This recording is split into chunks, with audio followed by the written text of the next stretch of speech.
पवन सिंह का राजनीतिक कैरियर खत्म हो गया। जैसे कि आप लोग देख रहे हैं कि कुछ दिन पहले पवन सिंह बहुत ही सक्रिय नजर आ रहे थे चुनाव में।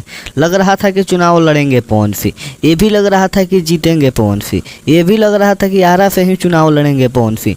लेकिन समय बीतता गया, पवन सिंह तमाम मीडिया के इंटरव्यू देते गए, तमाम लोगों पर जाकर लोगों से मिलते रहे, बीजेपी के सिपाही अपने आप को बताते रहे।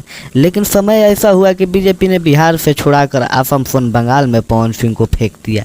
लेकिन पवन सिंह वहाँ जाने से इनकार कर दिए। फिर पता चला कि बीजेपी ने खुद ही बखुद ही पवन सिंह का टिकट ले लिया, क्योंकि पवन सिंह अभद्र गाना गाए थे पश्चिम बंगाल और असम के महिलाओं के ऊपर। ऐसा उन पर क्लेम लगाया गया, इसलिए बीजेपी ने पवन सिंह से टिकट ले लिया। लेकिन उसके बाद भी कई दलों से पवन सिंह के बात आ रही थी कि पवन सिंह यहाँ से लड़ेंगे, पवन सिंह सासाराम से लड़ेंगे, तो पवन सिंह बक्सर से लड़ेंगे, पवन सिंह बोकारो से लड़ेंगे।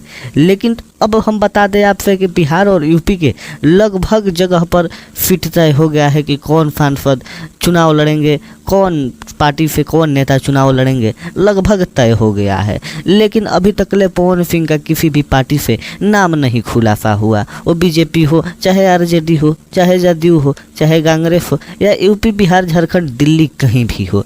कहीं न कहीं से तो न्यूज़ ये भी आया था कि दिल्ली से भी पवन सिंह लड़ सकते हैं, लेकिन दिल्ली से भी बात नहीं बन पाया। तो क्या पवन सिंह अब चुनाव नहीं लड़ेंगे, या पवन सिंह सोच लिए हैं कि इस बार सांसद की समय छोड़ दिया जाए और अगला बार विधानसभा के चुनाव में उतर जाया जाए? विधायक बनने की तैयारी में सांसद साहब हो चुके हैं, या क्या सोच रहे हैं पवन सिंह? आखिर क्यों नहीं लड़ रहे हैं? तो हम आपसे बता दें कि पवन सिंह के फिट फाइनल नहीं हुआ है।